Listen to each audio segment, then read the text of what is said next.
আসসালামু আলাইকুম। আমি এখন বানাবো দারুণ মুচমুচে খুবই মজার একটা স্ন্যাক্স।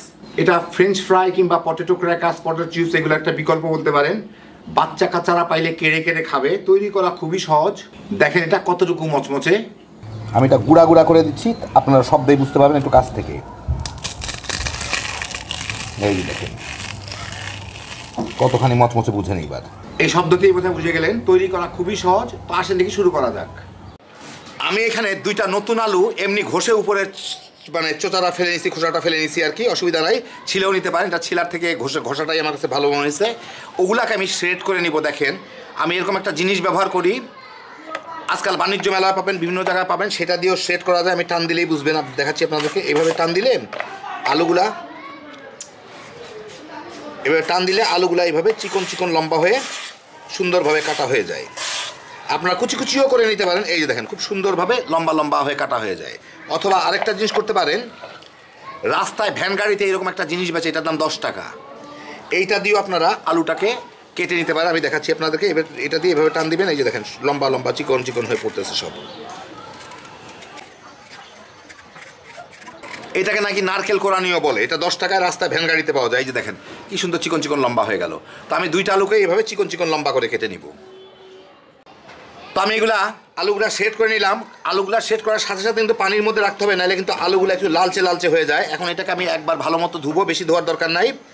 ধুয়ে আমি এটা একটা ব্যাটারে চুবাবো। আমি ব্যাটারটা বানায় দেখাচ্ছি আপনাদেরকে। এটা ততক্ষণে পানিতে ভিজে থাক। আমি এখানে একটা গামলায় 1 টেবিল চামচ চালের গুঁড়া, 1 টেবিল চামচ কর্নফ্লাওয়ার, 1.5 টেবিল চামচ ময়দা, স্বাদ মতো লবণ, একটু মরিচের গুঁড়া নিচ্ছি। এইগুলাকে আমি একটু পানি দিয়ে মেখে নিব, গুলায় নিব। খুব বেশি দরকার নাই কোনো কিছুই, খুব বেশি পাতলা করাও দরকার নাই, ঘন করাও দরকার নাই, মোটামুটি একটা মিললেই হইল আর কি। যেমনই হোক দেখেন মিললো, দানা দানা থাকলেও কোনো অসুবিধা নাই, এটা পরে সব ঠিক হয়ে যাবে। এখন এর মধ্যে আমি যাই যে আলুগুলা সেট করে আনছি, পানি ঝরায় সেই আলুগুলা এর সাথে মেখে নিব।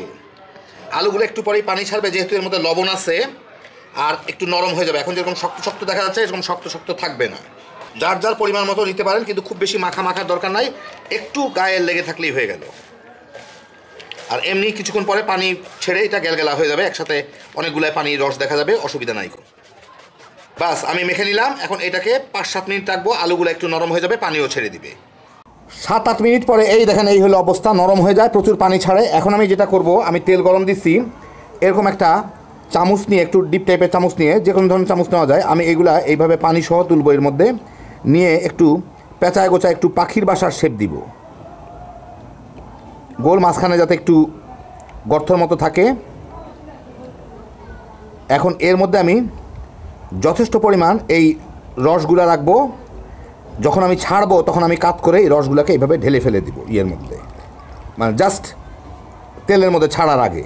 কিন্তু এখন আমি দিয়ে রাখবো যাতে তেলে ছাড়ার আগ মুহূর্ত পর্যন্ত এর গায়ে কিছু এই ময়দা টয়দা লেগে থাকতে পারে, তাইলে এটা বন্ডিংটা হবে, মানে একসাথে আটকায় থাকবে আর কি।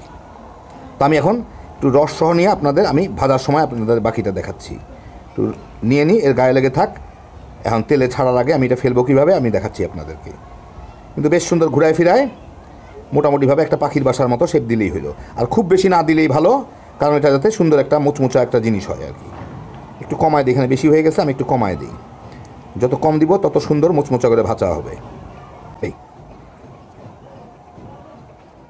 এখন আমি ভাজবো। ভাজার আগে আমি এই যে পানিটাকে একটু এইভাবে করে একদম যতদূর পারি একদম চাপ দিয়ে যতটুকু সম্ভব রস এর থেকে বের করে নেব। শুকনা শুকনা থাকলেই ভালো।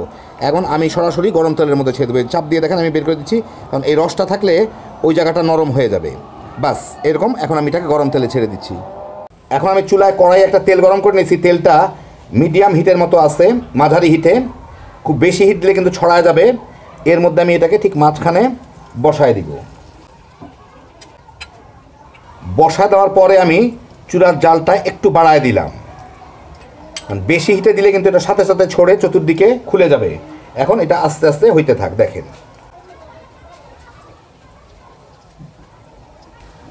একটুক্ষণ থাকলে এটা জমে যাবে, মানে ভিতরে যে ব্যাটারগুলো আছে ওইগুলো এর সাথে একটার সাথে একটা জোড়া লেগে গেলেই তারপরে যা খুশি তাই উল্টা দেওয়া যাবে। তেলটা সেজন্য একটু মিডিয়াম হিটে রাখাই সবচেয়ে ভালো। মিনিট 2-3 পরে একটু খোঁচা দিয়ে দেখি লেগে গেল নাকি তলে, না লাগে নাই। তলে লাগলে কিন্তু এটা খোঁচা দিয়ে ছাড়াই দিতে হবে। এখন উপরে ভাসতেছে, আর একটু হয়ে নিক, আর একটু ভেসে উঠবে, তাহলে পানি যত কমতে থাকবে তত এটা মচমচে হবে, উপর দিকেও ভেসে উঠবে। এখন মোটামুটি তল থেকে ছাড়ানো আছে। এটা বাদামি হওয়া শুরু করলে, এই যেখানে বাদামি হওয়া শুরু করছে, আমি একটু চেপে চুপে ডুবাই দিই তেলের নিচে, যাতে ভালো মতো হইতে পারে। যদিও আমি উল্টা একবার ভেজে নেব, কিন্তু উপর দিকটাও যাতে মোটামুটিভাবে সুন্দরভাবে হইতে পারে।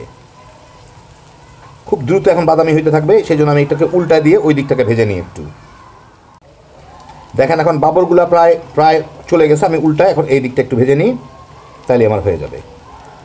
কোনো দিকে একটু কম ভাজা হয়ে গেল। এখনই উঠাই ফেলি, কারণ এটা আরও ডার্ক হইতে থাকবে। এই যে দেখেন এখনই তুলে ফেললাম আমি। এটা কিন্তু আরেকটু পরে আরেকটু ডার্ক হবে। এখন আমি চুলার জালটা একদম কমায় দিলাম, কমায় দিয়ে আপনাদের আমি চুলার জালটা একদম কমায় দিলাম, কমায় দিয়ে আপনাদের আমি আরেকটা দেখাচ্ছি। যে দেখেন এটা কতখানি শক্ত, আপনারা বুঝতেই পারতেছেন। এখন চুলাটা আমি একদম কমায় দিছিলাম, ওই কম জালের মধ্যে আরেকটা এই যে আমি চেপে চুপে নিয়ে নিছি, ওইটা ছেড়ে দিব।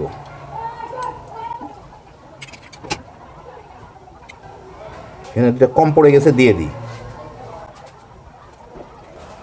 এই জায়গায় 2-4টা কম পড়ে গেছে, এখানে দিয়ে দিই 2-4টা।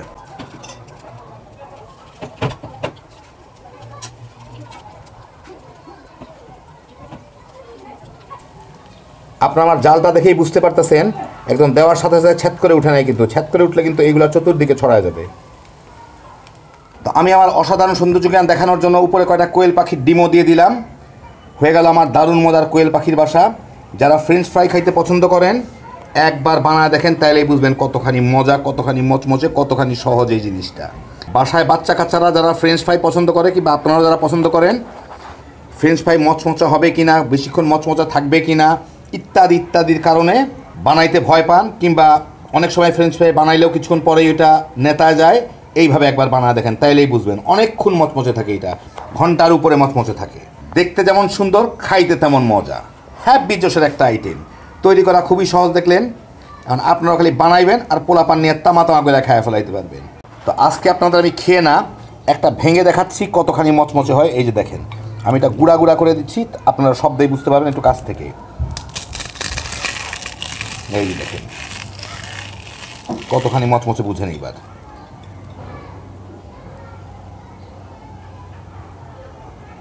দেখেন কত সহজে বানায় ফেলতে পারেন। আল্লাহ আপনাদের সবাইকে ভালো রাখুন, সুস্থ রাখুন, নিরাপদে রাখুন। ইনশাল্লাহ বেঁচে থাকলে আবার দেখা হবে। আল্লাহ হাফিজ।